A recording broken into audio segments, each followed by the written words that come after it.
नमो नमः। कल मैंने आपको साहित्य दर्पण का सामान्य परिचय दे दिया था। आज साहित्य दर्पण का प्रथम परिच्छेद का सामान्य परिचय मैं आपको प्रदान कर रही हूँ। तो साहित्य दर्पण का प्रथम परिच्छेद, साहित्य दर्पण के प्रथम परिच्छेद का नाम है काव्य स्वरूप निर्णयो नाम प्रथम परिच्छेदो, अर्थात काव्य के स्वरूप का, लक्षण का जिसमें वर्णन किया गया है वह है काव्य का प्रथम परिच्छेद, वह है साहित्य दर्पण का प्रथम परिच्छेद। तो कोई भी ग्रंथ आरंभ करना हो तो हम किसी भी ग्रंथ को या किसी भी कार्य को आरंभ करने से पहले अपने इष्ट को क्या करते हैं, याद करते हैं। वैसे ही साहित्य दर्पण में भी साहित्य दर्पणकार ने अपने इष्ट को याद किया है। उनकी इष्ट है सरस्वती, वाग देवता अर्थात सरस्वती। तो उन्हीं के को समर्पित करते हुए उन्होंने अपना मंगलाचरण दिया है कि शरदिंदु सुंदर रुचि सचेतसी सामे गिराम देवी अपरित्यह तमः संततम अर्थान अखिलान प्रकाशयतु। अर्थात शरदि अर्थात शरद ऋतौ, इंदुः चंद्रः, सुंदरी मनोहरः, रुचिः प्रभः यस्यः सा। अर्थात शरतकालीन चंद्रमा के समान सुंदर है जो, अर्थात ऐसी सरस्वती देवी, सा वह श्रुति स्मृति पुराणेषु प्रसिद्धा। सरस्वती में सा गिराम देवी, गिराम अर्थात वाणी की, देवी सरस्वती, में चेतसी मेरी बुद्धि से, मेरी बुद्धि को, से तमः अपरित्य, तमः अर्थात अंधकार को, अज्ञान को, अपरित्य दूरी कृत्वा अर्थात दूर करके, संततम निरंतर, अर्थान अखिलान प्रकाशयतु सभी अर्थों को प्रकाशित करे। अर्थात सरस्वती देवी से यहाँ साहित्य दर्पणकार प्रार्थना कर रहे हैं कि हे सरस्वती देवी, मेरे बुद्धि से अज्ञान को दूर करके निरंतर मेरी बुद्धि में ज्ञान का प्रकाश बनाए रखें। इस प्रकार उन्होंने मंगलाचरण अपने ग्रंथ के आरंभ में किया है। इसके पश्चात उन्होंने अपने ग्रंथ का प्रयोजन बताया, क्योंकि उक्ति भी है प्रयोजनम मनुदिश्य मंदो अपि न प्रवर्तते, कि प्रयोजन का यदि ज्ञान नहीं हो तो प्रयोजन के ज्ञान के बिना मूर्ख से मूर्ख व्यक्ति भी किसी कार्य में संलिप्त नहीं होता, वह नहीं लगता। तो यदि प्रयोजन का पता हो तभी हम किसी कार्य को कर पाते हैं। तो सबसे पहले उन्होंने अपने काव्य का प्रयोजन बताया। तो उनका प्रयोजन है चतुर्वर्ग फल प्राप्ति सुखादल्पधियामपि काव्यादेव यतस्तेन तत्स्वरूपम निरूप्यते। अर्थात कहा कि चतुर्वर्ग फल प्राप्ति, चार वर्गों की प्राप्ति, चतुर्वर्ग, चतुर्वर्ग अर्थात चार वर्ग कौन से होंगे, धर्मार्थ काम मोक्ष रूप चतुर्वर्गम, अर्थात धर्म अर्थ काम और मोक्ष, जो ये चार वर्ग हैं, इनकी प्राप्ति ही इस काव्य का प्रयोजन है।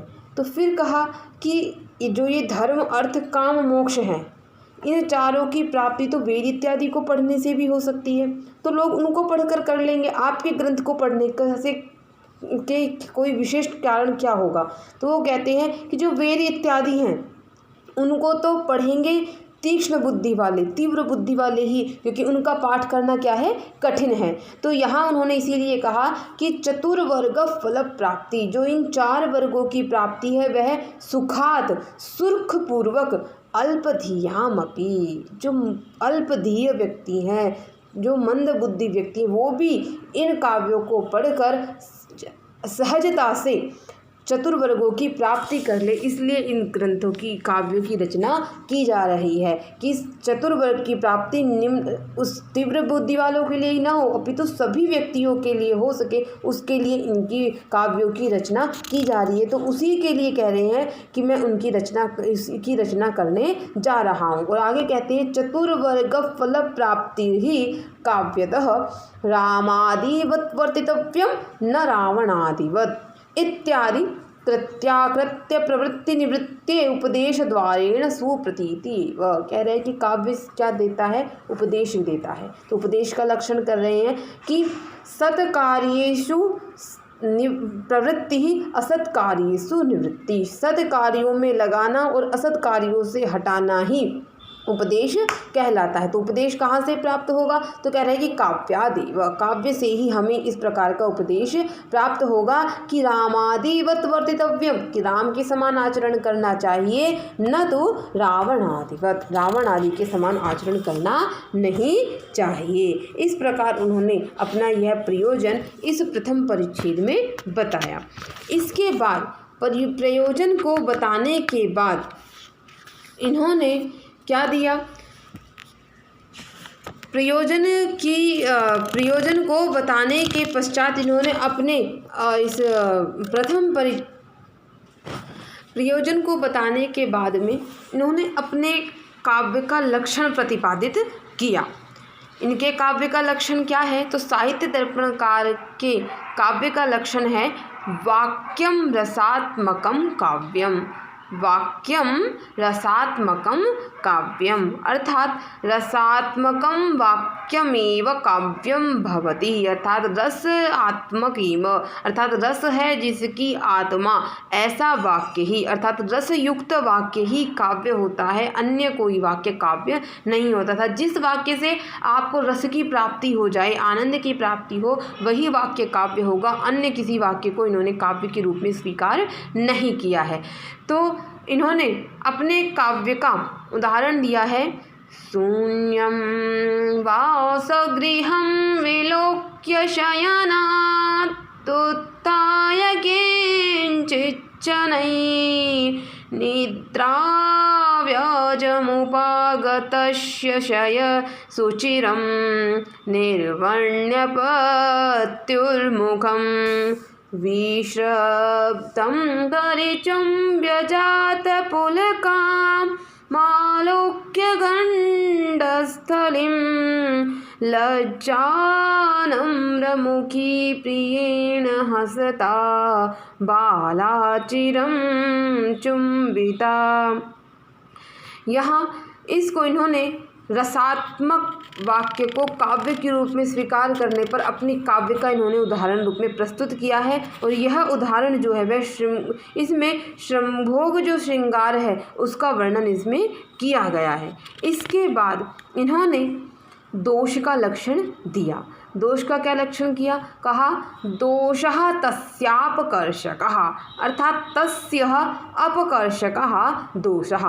तस्य कस्य अर्थात रसस्य, रस के जो भी अपकर्षक होंगे अर्थात रस को जो भी तत्व हानि पहुँचाएंगे वो तत्व दोषः, दोष के रूप में जाने जाएंगे। कहा श्रुति दुष्ट पुष्टर्थत्वादयः कारणतत्वखंजत्वादय इव शब्दार्थद्वारेण देहद्वारेणैव व्यभिचारभावादेः स्वशब्दवाच्यत्वादयो मूर्खत्वादयः इव साक्षात् काव्यस्य आत्मभूतं रसम अपकर्षयन्तः काव्यस्य अपकर्षकः इत्युच्यन्ते। कहा कि जो जिस प्रकार हमारे शरीर में कंजत्व खाणत्व होता है और वह हमारे शरीर में दोष के रूप में गिना जाता है, लेकिन वह बाह्य होता है, आत्मा को कष्ट पहुँचाने वाला नहीं होता, लेकिन कोई अपशब्द हमें बोल दे जो हमारी मर्म को आहत कर दे, वही दोष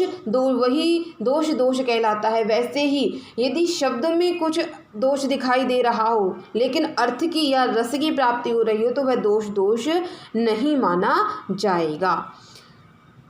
अब गुण का लक्षण दे रहे हैं, उत्कर्ष हेतवः प्रोक्तः गुणालंकार रीतयः। उत्कर्ष हेतवः प्रोक्तः गुणालंकार रीतयः अर्थात कि उत्कर्ष हेतवः, उत्कर्ष के हेतु किसके? रस के। जो भी तत्व रस के उत्कर्ष के हेतु होंगे उन्हें गुण और अलंकार कहा। उन अलंकार और रीतियों को गुणः प्रोक्ता, उन्होंने गुण कहा। अर्थात जो अलंकार, रीति इत्यादि के द्वारा जो रस का क्या होगा? उत्कर्ष होगा। उत्कर्ष जो बढ़ाया जाएगा उसको क्या कहेंगे? गुण कहेंगे। तो सामान्य हम कह सकते हैं कि जो रस की वृद्धि करे, रस का उत्कर्ष करे, उसको तो कहेंगे गुण, और जो रस का अपकर्ष करे उसको कहेंगे दोष। इस प्रकार इन्होंने अपने साहित्य दर्पण के प्रथम परिच्छेद में मंगलाचरण, उसके बाद काव्य का प्रयोजन, उसके बाद काव्य का लक्षण, इसके पश्चात दोष का लक्षण, तदनंतरम गुण का लक्षण, इन्होंने 5 तत्वों को यहाँ समायोजित किया। इसी के बीच में इन्होंने मम्मट के काव्य के का प्रकाश का जो काव्य का लक्षण है, तददोषौ शब्दार्थौ सगुणावनलंकृति पुनः क्वापि, इस लक्षण का खंडन किया है। तो उस खंडन का वर्णन इन्होंने बड़ी सूक्ष्मता से इन्होंने किया है। अन्य बस इतना ही इन्होंने काव्य साहित्य दर्पण के प्रथम परिच्छेद में प्रतिपादित किया है। धन्यवाद।